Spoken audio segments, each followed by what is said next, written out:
To this very day, no Jurassic Park fan knows everything about the development of JP3. Currently, documentation exists for the genesis of the original Jurassic Park through Michael Crichton's description of his 1983 screenplay, Steven Spielberg's introduction into the franchise's development, as well as nearly every individual sequel that was released after that. However, JP3 is an entirely different beast. Due to the incredibly troubled production of the film, several different scripts and plot points were abandoned and left by the wayside during the movie's creation, and some of those ideas are just now coming to light.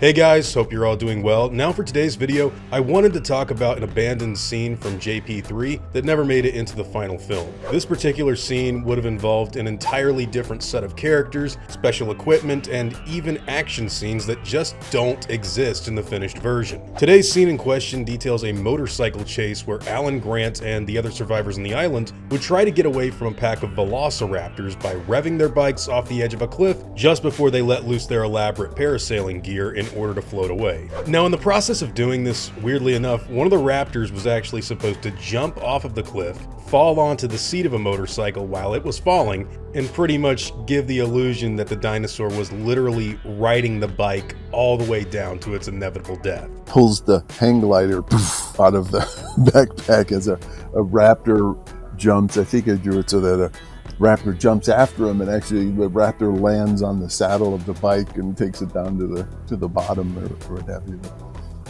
For some reason it didn't make it in.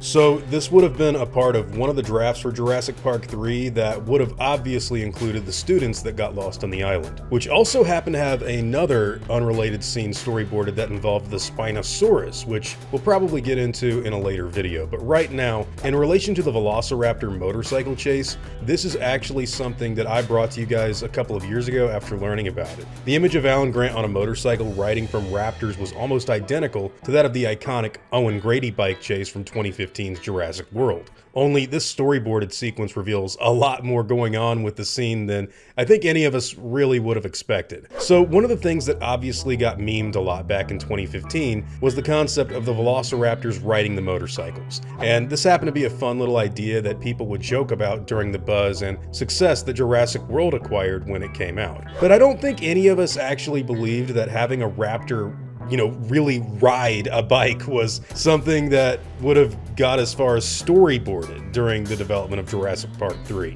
Now, obviously, someone looked at this eventually and realized that maybe that was just a bit too far, but in all due respect, as someone who loves The Lost World and acknowledges really all of the obscenely silly things that happen in these movies, I have to admit that I think raptor gymnastics may be a bit goofier and even more ridiculous than an animal just falling onto the saddle of a bike. But that's just my own personal opinion. Now, when it comes to the bike chase in general, this idea actually made it all the way to the video games with the release of Jurassic Park 3 Island Attack for the Game Boy Advance, where Alan Grant is shown dodging raptors while riding a bike he's recently gotten access to. Now, I'm not so sure why the teenage survivors on Site B would have had access to parasailing or hang glider equipment when they crashed onto the island, but the idea to do an elaborate sequence like this is pretty entertaining. And as many of you know, this probably originated from the abandoned Pteranodon attack that involved going over a cliff in earlier versions of The Lost World. And it was eventually adapted pretty faithfully only with Dimorphodons in the third season